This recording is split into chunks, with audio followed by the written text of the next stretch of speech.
Olá pessoal, olá meus seguidores do canal FB Araújo, mais uma vez aqui com vocês, trazendo a segunda parte sobre o conteúdo dos cães a partir de dois segmentos. De um lado nós temos os cães de funções, o chamado cão de trabalho, o cão funcional, e de um outro lado os cães de exposições, os cães que têm uma estrutura física estabelecida a partir das sindofilias, CBKC, FCI entre elas, ok pessoal? Então quem não assistiu a primeira parte, eu peço que você vá na descrição do vídeo e olhe lá e assista o primeiro vídeo para que você possa entender do que se trata esse assunto hoje, para você não perder aí o fio da meada, não ver o bonde passando e não conseguir acompanhar o conteúdo, beleza gente?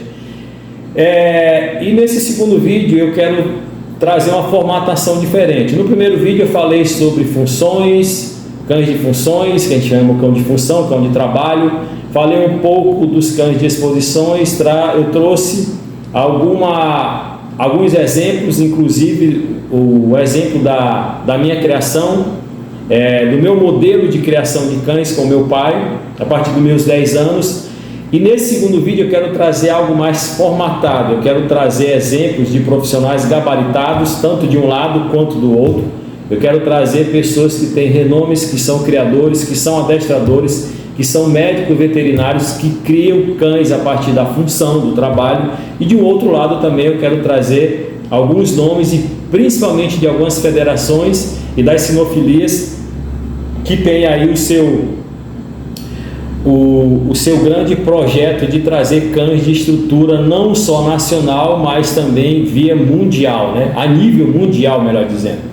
Então, gente, para começar eu quero trazer exemplos de alguns criadores que eu acredito que a maioria de vocês deve conhecer. São pessoas que são bem renomadas no nosso país dentro dos dois segmentos. Eu quero iniciar aí com os cães de função, e a partir desses cães de função eu vou estar trazendo o nome de alguns criadores que aderiram a essa bandeira de cães de funções, que tem as suas ideias, que eu respeito muito, que tem um segmento e um olhar específico a partir da funcionalidade, a partir do trabalho. Como por exemplo, na minha opinião, dos maiores, se não for o maior, um dos maiores a nível nacional, eu acredito até que internacional, um camarada que está há muito tempo na estrada, que cria cães de função, especialista na raça pastor alemão. O cara simplesmente dá uma aula, ele simplesmente é uma enciclopédia viva. É o Max Macedo, ele é um médico veterinário, especialista, como eu já falei, em pastor alemão. É um cara que ele vai destrinchar, vai realmente esmiuçar o que significa os cães de função, trazendo também na linha do tempo, no processo histórico, quando iniciou essa separação, que não foi hoje, apesar da gente achar que está sendo hoje essa polarização desses dois segmentos, mas isso remonta muito tempo lá atrás. E o Max Macedo ele traz essa aula para nós em alguns livros, e também, se vocês quiserem ter acesso, no YouTube eu pude acompanhar o Max Macedo. Eu fiz até algumas anotações, a minha colinha básica, para que eu não pudesse perder aí o fio da meada, para que eu não pudesse perder esses nomes que fazem diferença no nosso país, pessoal. E são nessas pessoas, são a partir desses profissionais que a gente sempre está aprendendo mais. São nessas pessoas que a gente se apoia, são nessas pessoas que a gente analisa realmente se o que ele fala tem propriedade, se o que ele fala realmente ele vive, né? Porque hoje o que acontece? Muitos falam, mas quando a gente vai ver, no final das contas ele não vive aquilo. Mas esses camaradas que eu estou citando são pessoas aí gabaritadas, são capacitadas, são caras aí que são pessoas realmente que têm um compromisso com esse segmento de função. Não que eles desmereçam a questão do cão de exposição, mas é opinião e é gosto, pessoal, né? A gente tem que pontuar isso, a gente tem que respeitar. Eu acredito que essa seja a palavra mais apropriada para os dias de hoje. Nós temos que respeitar Até porque quem fala sobre isso são pessoas que têm capacidade, que criam um cachorro, que sabem realmente do assunto. Então o Max Macedo é um desses caras, é um exemplo aí para nós criadores, aí para nós que gostam dessa linhagem mais de função, de trabalho. É um cara muito aí, que tem muito conhecimento. Outro camarada também é o Fábio Brito. Ele é um adestrador e comportamentalista da raça canina, está no mercado há mais de 17 anos. É um cara também que tem muito material para trazer para nós, tem muito conteúdo bom. O cara tem uma experiência enorme. O outro camarada também, que é um dos caras que eu acompanho o trabalho dele há um certo tempo, que é o Jairo Teixeira. Ele tem um canal no YouTube chamado Bandog Brasil. Ele é adestrador há mais de 40 anos, é um cara também que trabalha a questão de comportamento dos cães. Ele é um comportamentalista canino também, assim como o Fábio Brito, e é um cara que está na estrada há muito tempo. Também ele tem esse lado de falar sobre os cães de funções como ninguém. É um cara bem requisitado, um cara que tem muito respaldo. O outro cara também que eu posso estar citando é o Alberto Zeg, um camarada também, dono do canil Espíndola Zeg, um cara também muito experiente, um cara que já está há muito tempo na estrada. O outro é o Fábio Zomer, adestrador de cães há mais de 19 anos e policial militar também, um cara também que entende como ninguém desse segmento. Ricardo Cardoso também, do canal Falando de Cachorro, do canal, desculpa, New Dog. Eu assisti a reportagem desse camarada aqui, gostei muito, no canal chamado Falando de Cachorro. Eu não conhecia esse canal, tem mais ou menos umas 2 semanas que eu acessei, e aí me deparei com essa entrevista excelente com o Ricardo Cardoso. Achei um cara muito especialista, um cara que entende muito, um cara que tem muito a entregar para nós aí em relação a esse segmento de cães de função. Temos também o Edenilson Grilo, é o dono do canal Buena Vista, é um cara criador de Bandog, é um cara que trabalha muito essa linha de trabalho.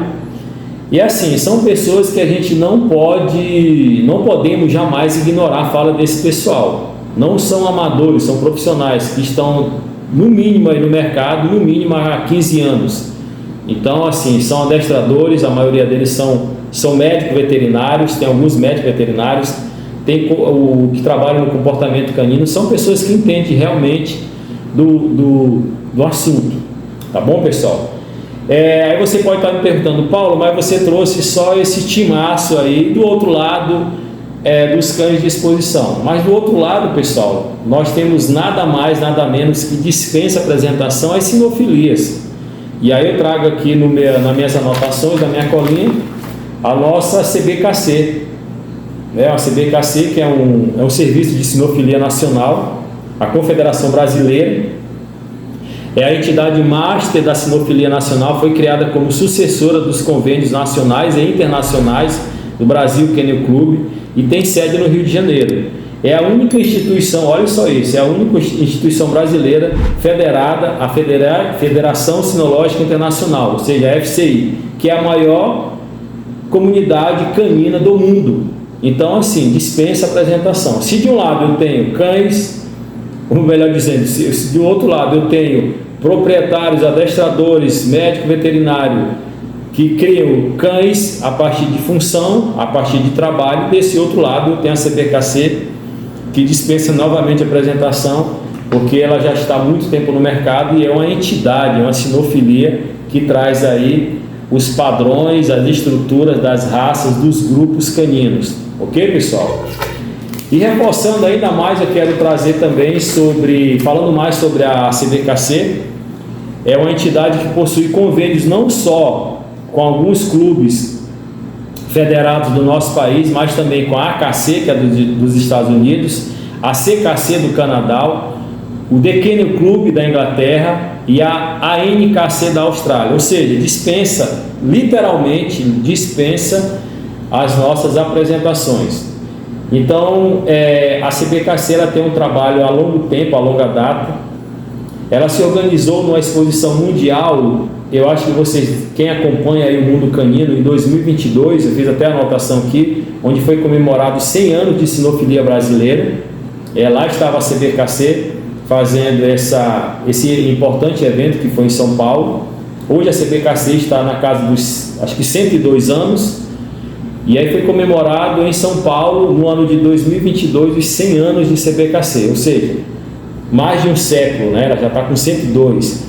Então é uma entidade que tem aí um certo peso. E que peso, hein, gente? Então por isso, pessoal, que eu falei no primeiro vídeo que a gente tem que deixar um pouco essa polarização. Eu sei que é complicado, eu sei que é delicado, é polêmico abordar cães funcionais, cães de exposição. Já falei sobre isso no primeiro vídeo, estou apenas reforçando. Mas nós temos que ter em mente a questão do bom senso, da ética. Nós, como pessoas que amamos os cães, que queremos sempre somar com os nossos cães e com os cães que as pessoas trazem para nós, que a gente consegue ter acesso, que nós estamos aí estudando sempre esses dois segmentos. Então assim, a gente tem que respeitar. Se de um lado eu tenho um segmento a qual eu não sigo, mas eu tenho que respeitar. Não é porque eu não dou prioridade em cães de exposição que eu não vou respeitar as sinofilias. Eu vou tirar o crédito de umas entidades dessas que está há muito tempo, muito antes da gente existir. Então os caras já estavam aí trabalhando. Sei que tem alguns erros, a gente consegue enxergar isso. Nós não somos infantis, amadores, a gente conhece, né? A gente não é menino de primeira viagem, a gente tem o nosso olhar crítico, mas não é por causa disso que eu vou tratar com desrespeito, eu vou desmerecer o trabalho das entidades e de alguns profissionais, como eu citei no primeiro vídeo, de um camarada que eu respeito o trabalho dele, é um camarada que inclusive faz parte do canal Sinofilia Digital, que é o Sábio. O Sábio é um cara que se vocês não sabem, eu acredito que a maioria deve saber, o Sábio é um dos pioneiros da raça Basenji aqui no nosso país. Os Basenji, os primórdios lá, os primeiros aqui no nosso país, foi o Sábio que implantou, do pastor do Cáucaso também, ele é criador. E assim, é um cara que eu tenho respeito a ele, pelo trabalho dele, pela dedicação, pelo empenho, pela vontade. Eu vejo que é um cara que ama a raça canina, independente do segmento. É um cara que eu vejo que ele está sempre tentando acertar, embora seja muito apedrejado, como de outro lado também os criadores de cães de função são, mas esse está dentro e infelizmente está fazendo parte desse mundo que a gente vive, dessa polarização que chegou até o mundo canino. Ok, pessoal? Eu quero trazer também agora para vocês alguns artigos que inclusive me chamou a atenção, que está dentro do site da CBKC. Eu tenho anotado aqui, eu fiz algumas anotações para não esquecer. Esses artigos, pessoal, eles estão dentro, como eu já falei, da página da CBKC. Vocês podem achar isso fácil, é só colocar lá no Google CBKC, dar o Enter que vai sair a página, né? Está disponível na internet. Aí vocês podem ir lá nos artigos técnicos. Dentro desses artigos técnicos eu achei interessante a fala de alguns autores, como por exemplo esse primeiro que eu abri aqui, que fala sobre os perigos do modismo. É o autor Derek Heider. Ele vai falar principalmente sobre esse mundo que a gente está vivendo hoje, né? O mundo a partir de moda, né? O homem ele estabelece uma moda e através dessa moda ele quer fazer dentro dessa moda um segmento. E essa moda ela tem alcançado o nosso mundo canino, né? A gente pode ver hoje que tem muitos cães que dentro desse universo, desses dois segmentos, a gente consegue enxergar. Claro que dentro de algumas particularidades, peculiaridade de algumas raças, que dificilmente a gente consegue enxergar algum tipo de trabalho que esse cão exerça. É um cão mais voltado para um ego do ser humano. O ser humano é isso, o ser humano tem esse ego, nós somos assim. Então, se eu vejo que tem um cão que está em ascensão, é um cão que está vendendo muito a partir da beleza ou a partir da sua forma exótica, dentro de um modelo de moda, esse cão ele vai fazer sucesso. E é isso que esse artigo traz, o perigo desse modismo. Porque quando eu consigo enxergar o cão a partir de um ego que eu tenho, dentro de um modelo que eu quero, e esqueço, às vezes, a sua função, o seu trabalho, e às vezes também a questão da estrutura, porque eu não estou nem aí para a estrutura. Se é um cão que eu quero, que eu pensei na minha mente, eu quero, por exemplo, um American Bully, quanto mais forte, quanto mais rebaixado ele for, para mim vai satisfazer meu ego. Então, às vezes eu esqueço que são seres vivos, eu esqueço que esses cães podem estar passando pelo processo de saúde seríssima por conta de cruzamentos que são feitos para atender um público. Isso é o tipo de moda. Eu fiz exemplo de um cão, mas tem várias outras raças que eu poderia estar citando. O Pug, por exemplo, são cães que têm uma aceitação a nível não só nacional, mas a nível mundial. Um cão que caiu na graça do povo, assim como o American Bully, assim como o Bulldog francês. São cães exóticos, né, que a gente pode falar, mas a gente vê na conformação da estrutura física desse cão que eles têm algum tipo de problema. Por exemplo, o Pug, o focinho, na verdade ele não tem nem focinho, é um cão que tem a boca achatada, né? É um cão que ronca muito. Quem já esteve perto de uma raça dessa sabe, ele faz aquele roncado, porque com certeza ali está tendo um problema no seu olfato, por conta de uma padronização de uma estrutura, que aí entra as sinofilias que estabeleceram que tem que ser dentro de um segmento. O Pug, para ser Pug, ele tem que ter aquele fuço para dentro, né, onde não tem quase uma condição de respirar, mas ele está atendendo um público, porque tem um público que compra e paga muito caro por isso. E é esse que é o perigo que eu vejo dentro dessas estruturas de sinofilia, a partir de uma estrutura que eles criam dentro de uma raça, né? Então, dentro de uma raça tem as suas padronizações, e dependendo dessas padronizações, esses tipos de cães de raça, eles tendem a ter um problema seríssimo de saúde. Aí sim eu vejo que o problema de saúde é muito mais sério do que criadores que não estão alinhados com as exposições, que criam cães para determinada função, trabalho, como é, por exemplo, temperamento, que não ligam muito, vamos dizer assim, para a questão do belo, da estrutura, mas eles estão preocupados com a questão do temperamento. Nesse caso eu não vejo tanto problema. Claro que tem as exceções que possam trazer um problema mais sério, prejudicial à saúde desse cão, né? Como eu falei, esse outro lado canino, conforme aqui a gente está comentando sobre esse segmento de modismo, tem cães que tem que atender o público. E esse público aí, com certeza, ele não está muito preocupado se vai ter algum problema. Ele quer um cão do jeito que ele quer. Ele quer atender o ego dele.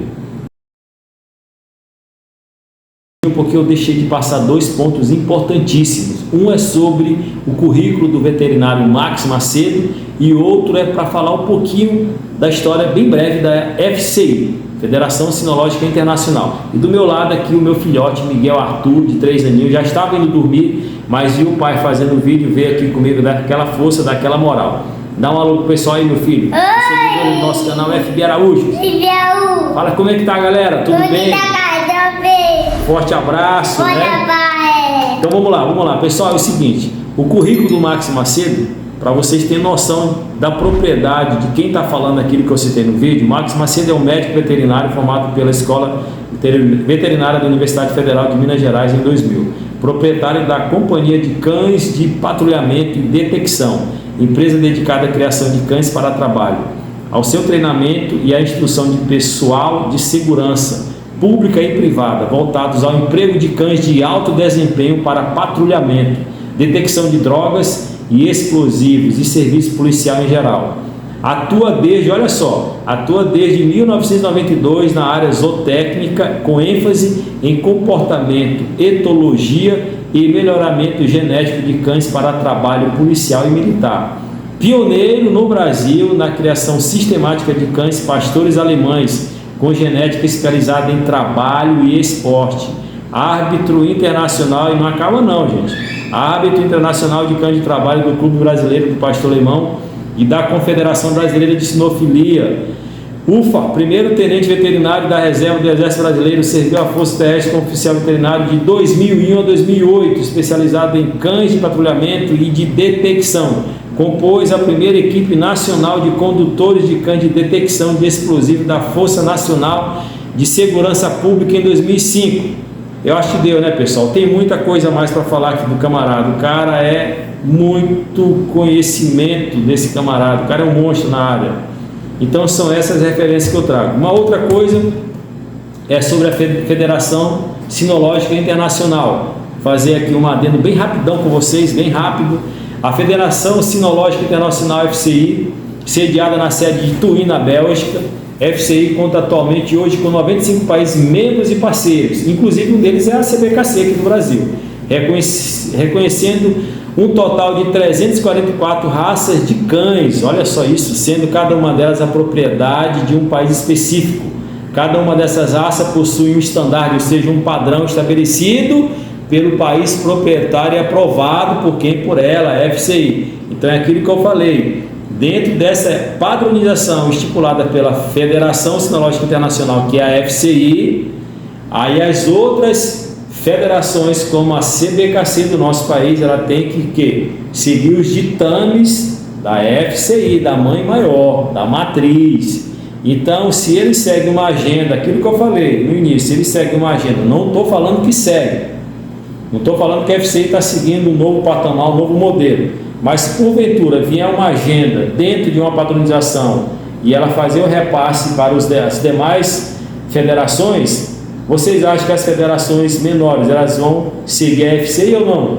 Fica a pergunta aí para vocês, ok, pessoal? Então era isso aí, um forte abraço novamente. FB Araújo, filhão. Fui! Fui!